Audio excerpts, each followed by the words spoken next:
Bismillahirrahmanirrahim. Assalamualaikum warahmatullahi wabarakatuh.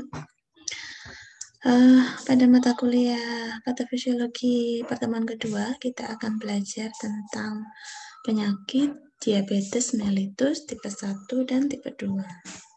Namun sebelumnya, mari kita berdoa terlebih dahulu sebelum mulai. Raditu billahi rabba wa bil islami dina wa bi Muhammadin nabiyyan wa rasulah rabbi ja'alni ilma warzuqni. Baik. Terkait dengan mata kuliah patofisiologi, kita akan banyak belajar tentang apa itu atau bagaimana proses penyakit, terjadinya penyakit dan penyebabnya, kemudian manifestasi klinis dari penyakit diabetes mellitus. Nah, sebelumnya saya ingatkan lagi bahwa untuk tugas mandiri dan tugas kelompok itu jangan lupa disiapkan jauh-jauh hari untuk dicicil, dikerjakan supaya besok tidak numpuk di akhir. Nah, untuk bahan kajian yang akan kita pelajari pada hari ini adalah apa penyebab dari penyakit diabetes tipe 1 dan tipe 2, kemudian patogenesisnya, penentuan dari diagnosis penyakit diabetes, dan tanda dan gejala serta manifestasi klinis, juga bagaimana sedikit tata laksana gizi pada penyakit diabetes. Baik, secara definisi sudah kita ketahui ya bahwa pasien atau penderita dengan penyakit diabetes mellitus itu adalah kondisi di mana telah terjadi sindroma metabolik secara kronis. Artinya dalam waktu yang sangat lama, sudah lama, yang ditandai dengan hiperglikemia. Artinya apa? Kadar gula darah dalam darah itu tinggi atau lebih dari normal. Nah, sebabnya apa? Karena telah terjadi penurunan sekresi insulin. Kalau kita pernah belajar kemarin di mata kuliah anatomi, yang namanya kelenjar pankreas itu salah satunya adalah bertugas untuk mensekresikan insulin. Insulin ini fungsinya apa? Adalah untuk mengontrol kadar gula darah tubuh kita supaya tetap normal. Kalau jumlah insulin di dalam tubuh kita turun, maka kadar gula darah dalam tubuh kita tidak bisa diserap oleh insulin, karena jumlah insulinnya juga sudah menurun, menyebabkan apa? Gula darah dalam tubuh berlebih yang seharusnya diserap masuk ke dalam sel tubuh, tapi tidak diserap karena insulinnya nggak mau bawa, tidak ada, jumlahnya tuh nggak banyak gitu. Jadi kadar gula darah dalam tubuh menjadi berlebih gitu ya. Sehingga kita perlu mendeteksi dan mengetahui penyebab-penyebab kenapa sih sekresi insulin ini menurun. Nah, faktor resiko atau kondisi yang beresiko terjadi diabetes mellitus, baik itu tipe 1 ataupun tipe 2, itu yang pertama adalah faktor genetik atau keturunan. Kalau ada orang tua, baik ibu atau ayah, yang menderita diabetes mellitus, kemungkinan besar, peluang terbesar anaknya mengalami diabetes akan jauh lebih besar. Tetapi perlu diketahui, penyakit diabetes ini bukan penyakit keturunan. Nah, ini adalah faktor genetik, itulah salah satu faktor resikonya saja. Yang paling besar pengaruhnya itu adalah dari pola hidup yang tidak sehat, pola makan yang kurang baik, ya. Nah, kalau untuk diabetes tipe 1 itu disebabkan salah satunya bisa karena infeksi virus atau juga karena tadi faktor genetik. Sejak kecil ibunya sudah menderita diabetes saat hamil ya, saat hamil ibunya sudah ditemukan atau terdeteksi mengalami diabetes. Jadi ketika ibunya hamil anak itu di semester 2 atau 3 itu dicek gula darahnya memang ternyata lebih dari 200, sehingga masa kehamilannya itu disebut kondisi diabetes mellitus gestasional. Nah, dampaknya apa? Anak yang dilahirkan dari ibu yang mengalami diabetes gestasional itu juga beresiko anaknya mengalami atau membawa gen diabetes mellitus. Nah, dampak lainnya apa? Jika seorang bayi lahir dengan berat badan lebih dari 4 kg, ya, itu menjadi faktor resiko terjadi diabetes mellitus. Artinya peluang besar anak tersebut atau bayi tersebut di usia dewasanya nanti itu akan lebih besar mengalami diabetes mellitus atau terkena diabetes mellitus. Selain itu, sudah jelas ya bahwa orang dengan kondisi IMT-nya lebih dari 23 kg per meter persegi itu juga berpotensi mengalami diabetes mellitus. Kondisi lain, jika seseorang mengalami hipertensi, mengalami sindrom polisistik ovarial atau terjadi sindrom di area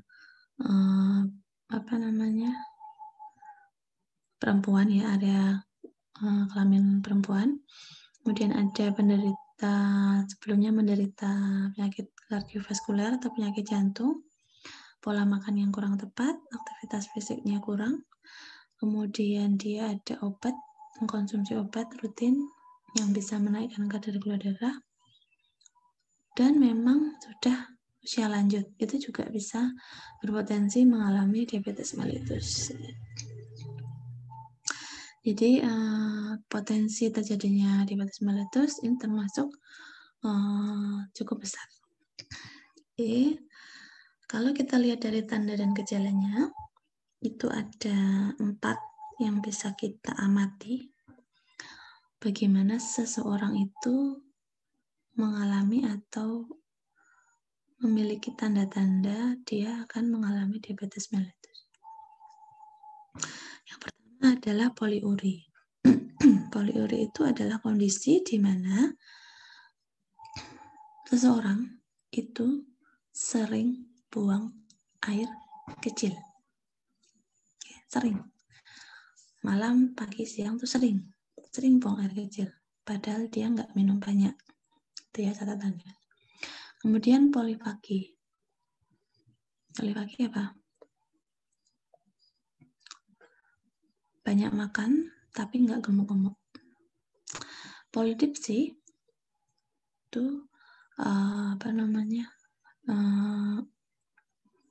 dia mengalami terlalu banyak polidipsi ya, banyak, dan juga kehilangan berat badan. Jadi banyak makan tapi nggak gemuk, sering buang air kecil, dan terjadi penurunan berat badan yang sangat cepat, ya, sangat cepat. Itu tanda-tanda dan gejala pada diabetes mellitus.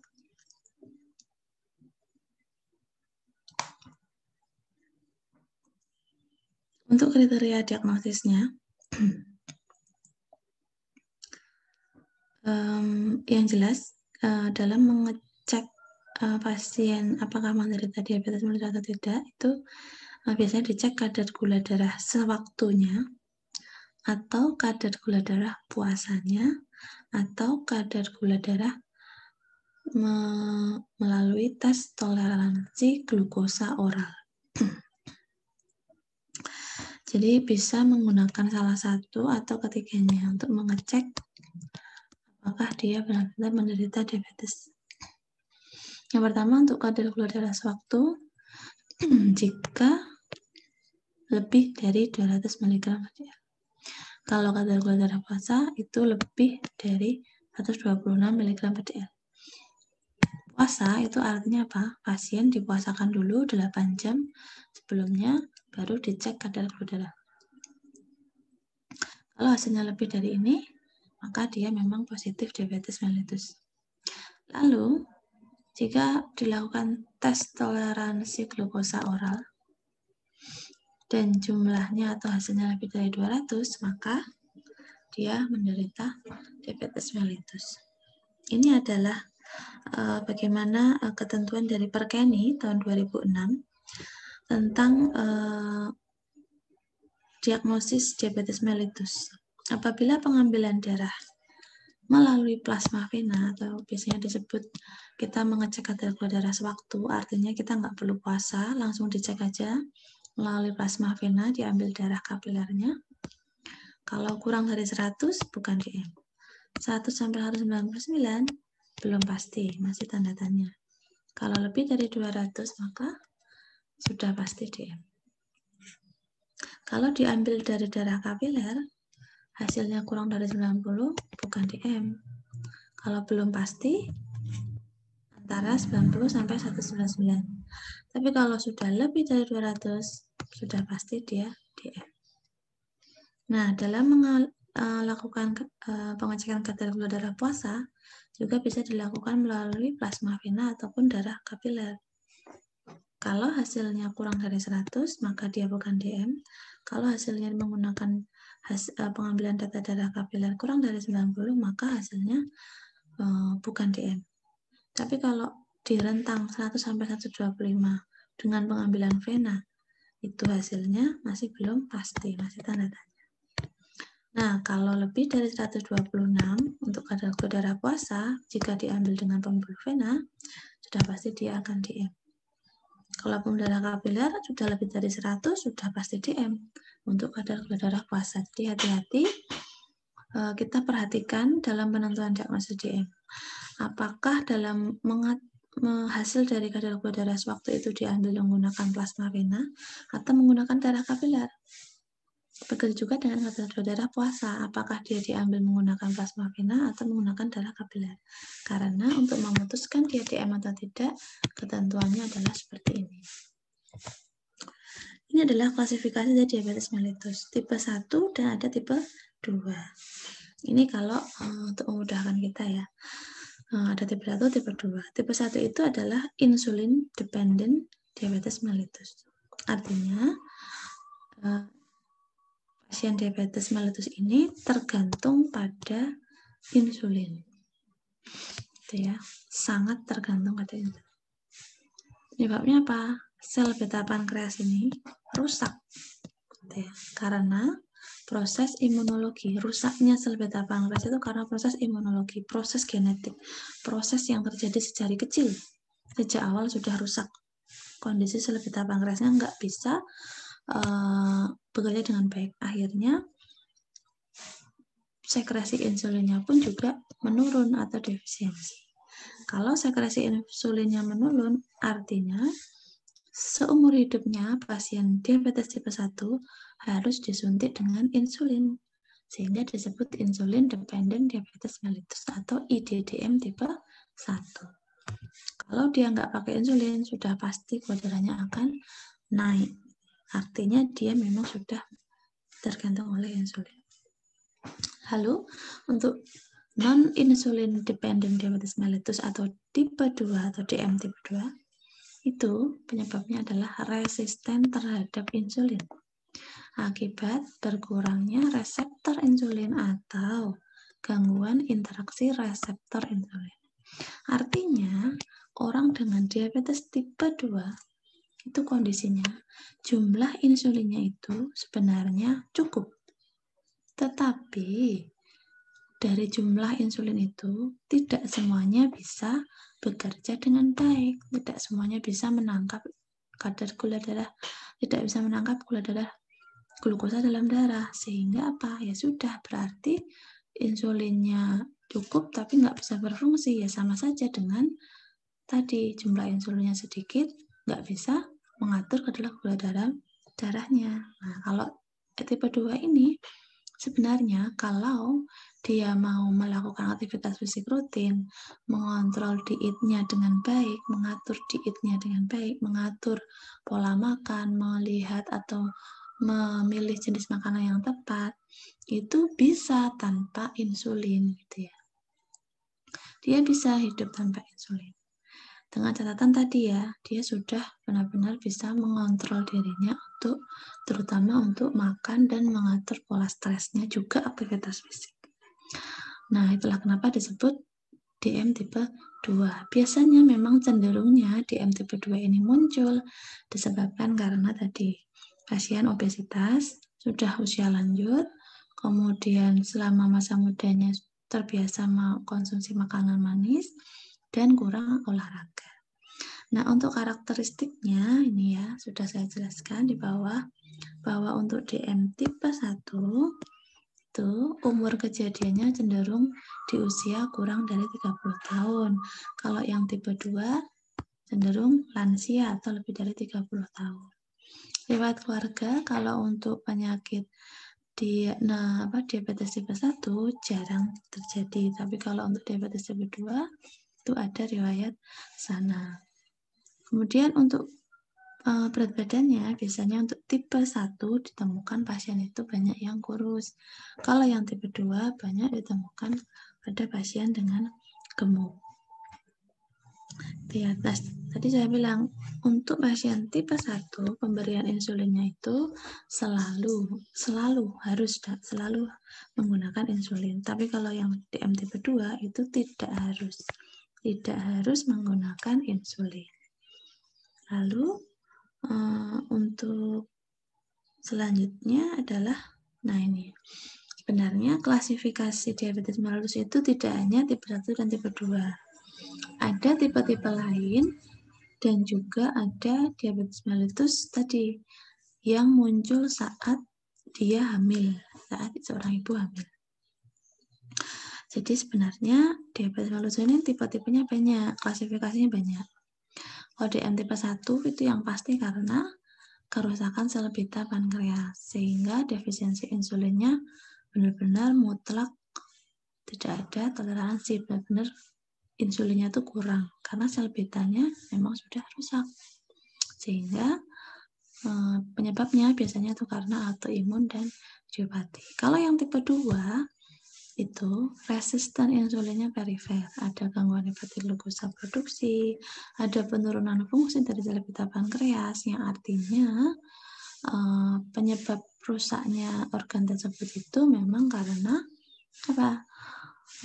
Tadi pola makan, pola hidup, kemudian aktivitas fisik yang memang kurang baik, sehingga rusak dengan sendirinya, rusak karena sering makan makanan manis, sehingga tadi sel beta pankreasnya udah capek, kerjanya itu udah capek, nggak bisa optimal, sehingga rusaklah, nggak bisa menghasilkan atau mengeluarkan insulin.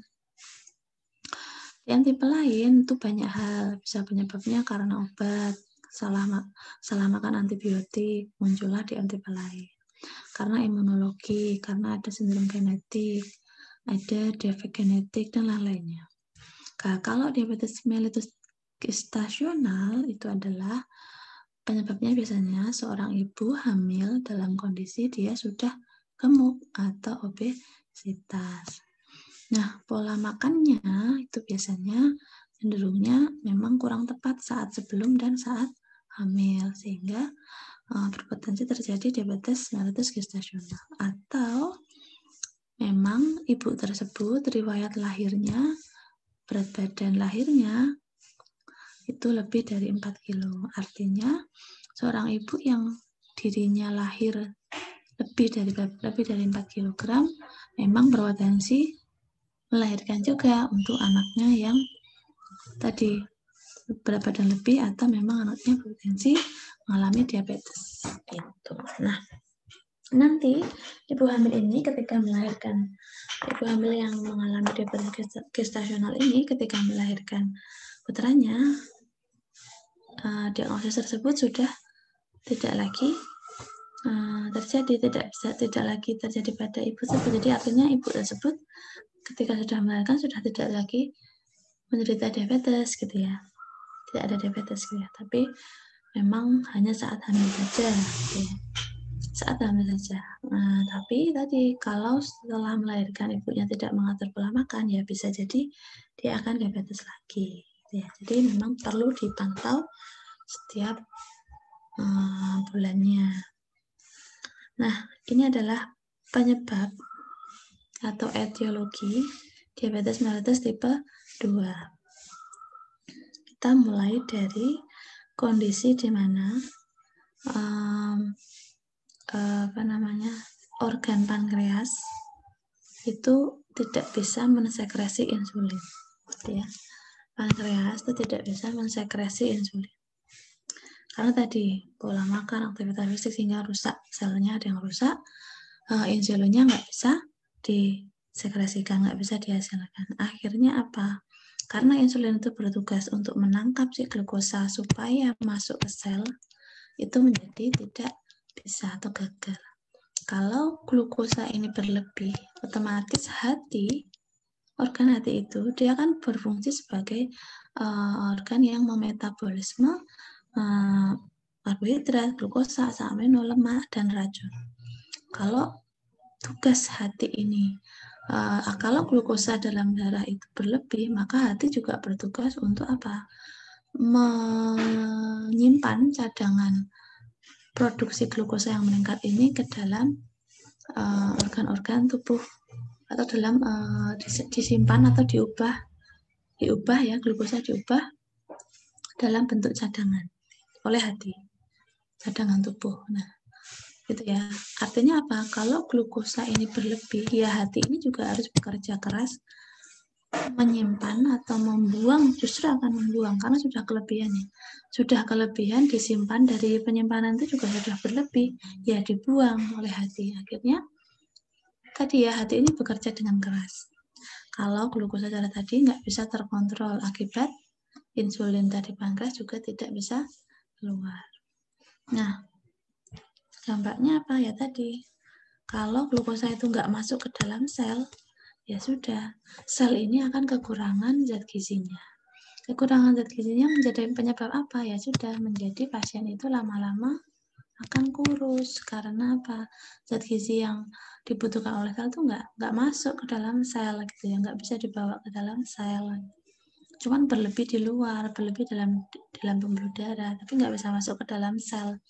Artinya tidak bisa diserap oleh sel, sehingga nanti lama-lama pasien itu akan mengalami kurus atau malnutrisi dalam jangka waktu tahunan atau penderita diabetes yang sudah menaun. Nah, ini adalah kondisi ketika ada kelainan genetik ya. Kalau ada kelainan genetik, maka insulin pun juga tidak bisa kompensasi atau tidak bisa disekresikan, nggak bisa bekerja dengan baik.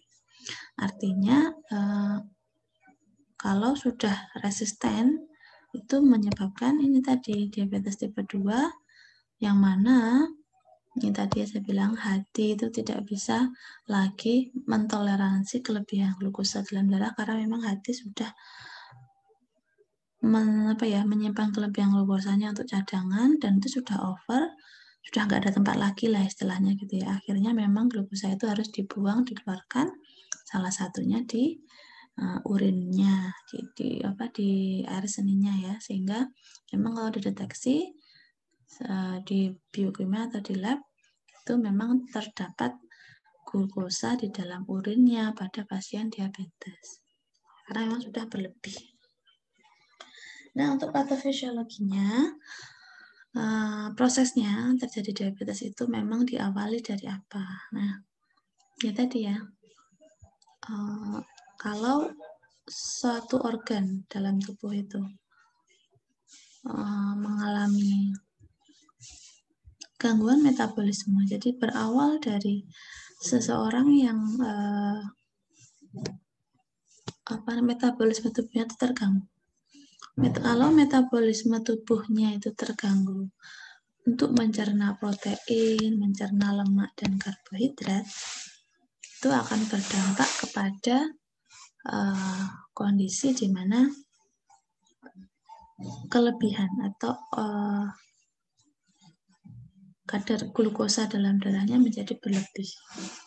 Satu contoh ketika gini, kalau protein ini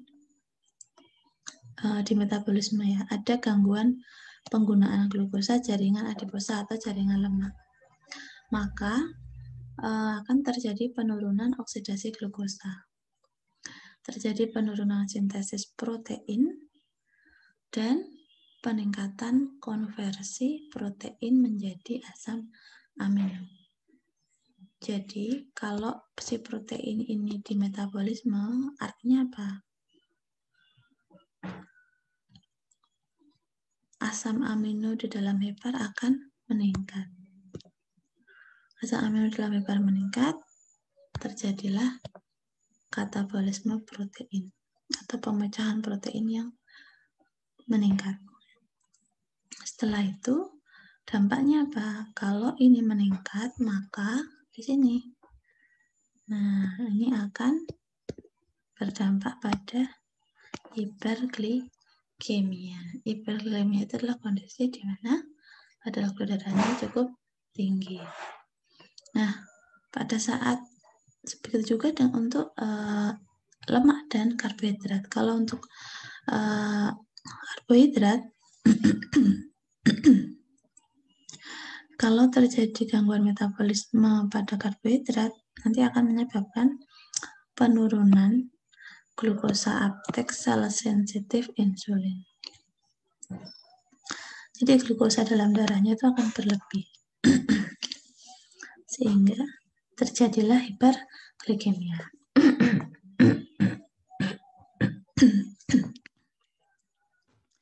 Kalau terjadi gangguan metabolisme pada lemak, itu dimulai dari kondisi gangguan penggunaan glukosa yang ada dalam jaringan adiposa.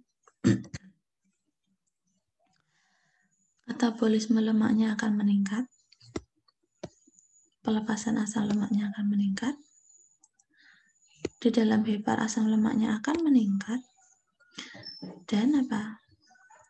Terjadilah ketoasidosis. Kalau terjadi ketoasidosis itu artinya apa? Akan ada racun-racun yang menumpuk di dalam tubuh.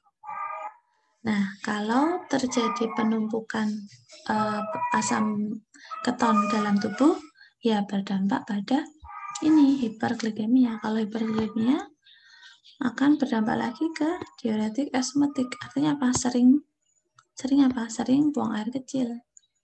Kalau kadar gula darahnya tinggi pada pasien diabetes itu biasanya akan sering ke belakang, sering buang air kecil. Nah, kalau sering buang air kecil otomatis apa? Kalau tidak diimbangi dengan minum yang cukup, akan terjadilah dehidrasi dan gangguan fungsi ginjal. Karena apa? Ginjal itu bekerja untuk membuang racun melalui tadi air seni tadi. Begitu juga nanti kalau terjadi gangguan fungsi ginjal akan berdampak pada gangguan fungsi sistem saraf pusat karena asidosis. Kalau asidosis itu kondisi tubuh terlalu asam. Kondisi dalam tubuh terlalu asam itu akan merusak berbagai macam kerja dari enzim juga metabolisme. Itulah maka bahayanya kalau pasien diabetes mellitus tidak segera diatasi ketika gula darahnya tinggi, bisa terjadi koma atau kematian. Dampak lainnya juga bisa atau komplikasi. Sebelum sampai ke kematian, dia akan mengalami beberapa macam komplikasi, bisa berupa katarak, retinopati, neuropati, nefropati, atau ateroma. Nah, ini berawal dari apa? Kondisi tadi. Kalau si beta pankreas tadi itu rusak, terjadi autoimun, kemudian mengalami sindrom metabolik penyebab konsumsi antibiotik, ada gangguan fungsi pankreasnya itu ada peradangan, artinya itu akan berdampak kepada defisiensi insulin. Kalau kekurangan insulin atau kalau terjadi defisiensi insulin, kalau si pankreas itu nggak bisa mensekresi insulin dalam jumlah yang cukup, maka akan berdampak pada gangguan metabolisme pada protein, lemak, dan karbohidrat. Sehingga insulin ini sangat penting. Kalau insulinnya nggak cukup, ya sudah, protein, metabolisme protein, lemak dan karbohidrat akan kacau, benar-benar akan kacau. Gitu ya, akan kacau dan berdampak pada tadi hiperglikemia. Setelah hiperglikemia akan menjadi hipovolemia atau gangguan fungsi ginjal. Ya, komplikasi dari diabetes adalah gangguan ginjal. Setelah gangguan ginjal akan jantung, saraf gitu ya. Terakhir kemudian meninggal. Gitu ya. Sehingga diabetes ini perlu dikontrol kadar gula darahnya setiap waktu, juga pengaturan diet seumur hidupnya. Nah, ini adalah komplikasi yang terjadi pada diabetes mellitus secara akut, kalau dalam kondisi akut.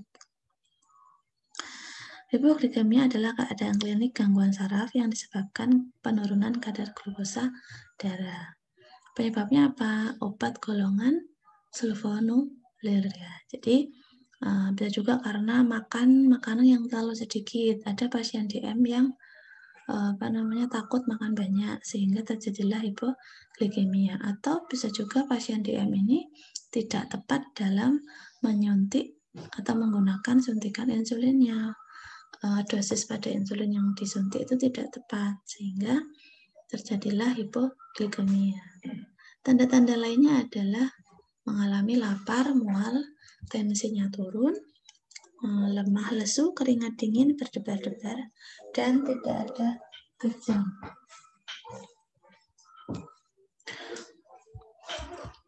Kemudian pada pasien hiperglikemia itu adalah kondisi ketika kadar gula darahnya itu meningkat. Penyebabnya apa? Ya tadi biasanya makanan yang dikonsumsi itu terlalu banyak. Terus ada kondisi di mana si DM itu lupa tidak suntik insulin. Nah, itu bahayanya pasien DM ini kalau tidak tertib atau dia ngeyel. Nah, itu sehingga menyebabkan hiperglikemia atau gula darahnya naik drastis sampai tidak bisa terdeteksi.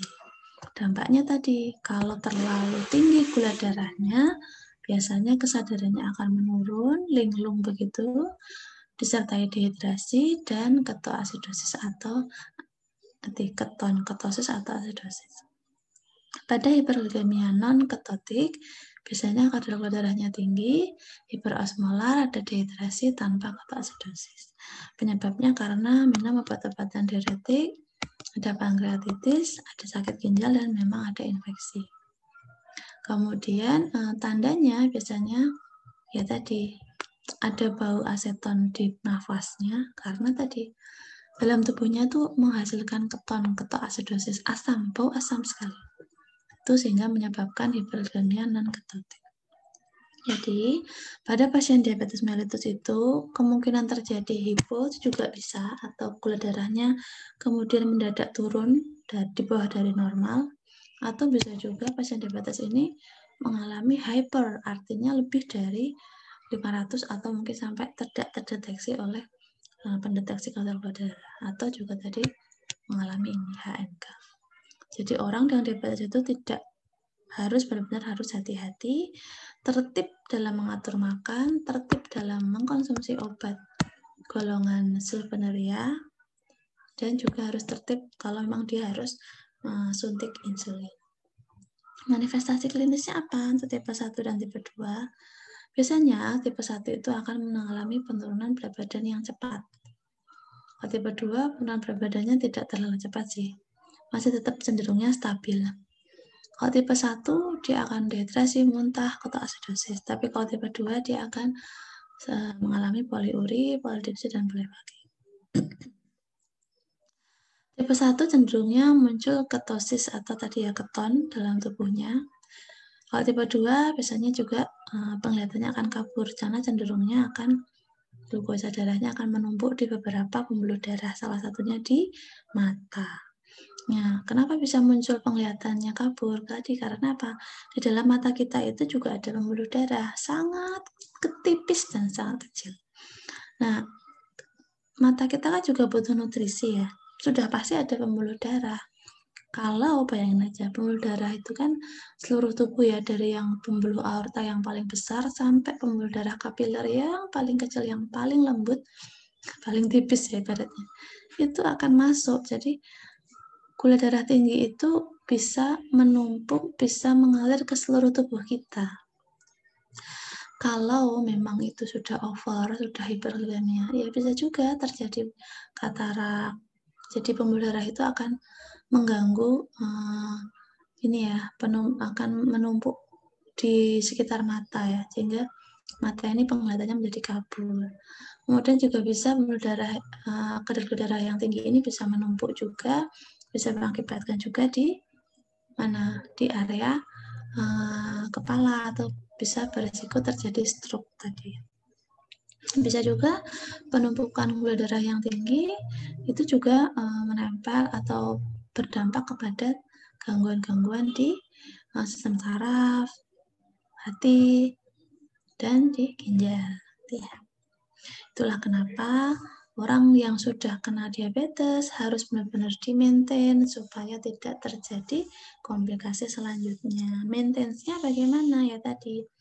Dietnya diatur, suntikan insulinnya kalau memang dia sudah insulin harus diatur dosisnya.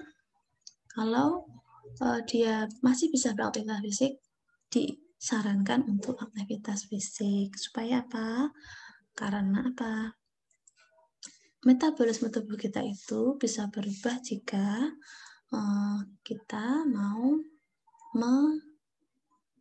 mengatur aktivitas fisik kita. Kalau semakin malas, ya metabolisme tubuh kita akan berjalan lambat. Tapi kalau kita semakin rajin aktivitas fisik, maka metabolisme kita akan cenderungnya normal. Ya. Nah, DM-1 juga mengancam nyawa, dan karena dia memang sangat tergantung pada insulin. Nah, tata laksana dietnya secara menyeluruh ya, nanti kita akan banyak belajar di mata kuliah dietetik, PTM, dietetik penyakit tidak menular, khususnya untuk diabetes, di semester depan, semester 6, itu akan banyak lebih spesifik bagaimana mengatur dietnya pada pasien diabetes tipe 1 dan tipe 2. Namun, prinsipnya yang perlu kalian tahu bahwa kita perlu menyarankan untuk mengatur jumlah makan ya, tidak melarang ya, tapi mengatur jumlah makan. Kalau nasi itu tetap boleh, tapi diatur jumlahnya. Tidak harus yang nasi dingin atau nasi panas atau nasi kering dan lain-lainnya, tapi yang penting itu lebih kepada jumlahnya. Jumlahnya harus disesuaikan dengan perhitungan kebutuhan energinya. Jenis makanannya juga harus benar-benar tepat. Jenis makanan apa ya tadi? Makanan-makanan yang rendah karbohidrat, tinggi serat, gitu ya. Tidak banyak berlemak. Dan jadwal makan. Jadwal makan ini sangat penting. Kalau tidak terbiasa rutin makan di jam makannya, tentu akan berdampak kepada tadi sakit di perut. Biasanya sih orang diabetes ini cenderungnya akan sakit lambung ya, karena tadi terbiasa makan dalam porsi banyak, terbiasa melewatkan makan gitu ya, melewatkan makan pagi atau makan malam, sehingga lambung ini akan berdampak pada peradangan. Sehingga hati-hati, orang dengan diabetes itu harus diatur pola makannya 3 kali makan utama dan 3 kali selingan dalam porsi kecil dan sering. Itu untuk mencegah supaya tidak terjadi peradangan di lambung. Dan juga harus melatih dia supaya tertib makan, karena secara metabolisme kan tubuh kita itu kalau ada makanan setelah kita makan kan selama 2 jam itu dia akan mencerna. Nah, selama 2 jam selama mencerna itu kita tidak boleh tidur, harus benar-benar aktif gitu ya. Tidak boleh setelah makan kemudian tiduran, itu nggak boleh, untuk supaya makanan yang sudah dikonsumsi tadi itu benar-benar bisa dicerna, di metabolisme sampai ke dalam sel dengan baik selama 2 jam pencernaan. Tapi kalau kita tiduran ya sudah, yang harusnya makanan itu dibawa ke sel ya udah berhenti di situ, numpuklah jadi cadangan, numpuklah di dalam tumpukan lemak-lemak itu ya, numpuk tapi nggak bisa sampai ke sel, ya udah percuma aja jadi tumpukan lemak. Ya, jadi benar-benar kita harus tahu prinsipnya bahwa tubuh kita itu setelah kita makan itu dia akan dicerna 2 jam paling cepat, Dan kemudian dan selama 2 jam itu sebaiknya kita tidak melakukan aktivitas fisik yang rendah, tapi ya cukup aktivitas ringan supaya tubuh kita tetap bekerja, tetap bisa melakukan metabolisme. Nah, yang paling penting adalah edukasi pembelian makanan, kita belikan arahan, dan tetap harus aktivitas fisik yang rutin. Ini orang dengan diabetes ini sangat susah aktivitas fisik biasanya ya. Cenderungnya mager, itu harus benar-benar dimotivasi. Nah, kalau sudah DM, itu memang harus rutin setiap hari minum obat, atau memang harus rutin insulin. Itu harus, kalau terlewat tadi dampaknya terjadi komplikasi. Baik, Ibu rasa cukup. Nanti kalau ada pertanyaan bisa ditanyakan. Mohon maaf bila ada kekurangan. Nanti bisa dilihat video penjelasan terkait penyakit diabetes mellitus yang ada di forum e-learning. Mungkin bisa lebih mudah melihat gambarannya kalau melihat videonya. Nah, nanti kalau ada pertanyaan, ada diskusi, bisa kita buka di forum e-learning. Terima kasih, berasa cukup. Wassalamualaikum warahmatullahi wabarakatuh.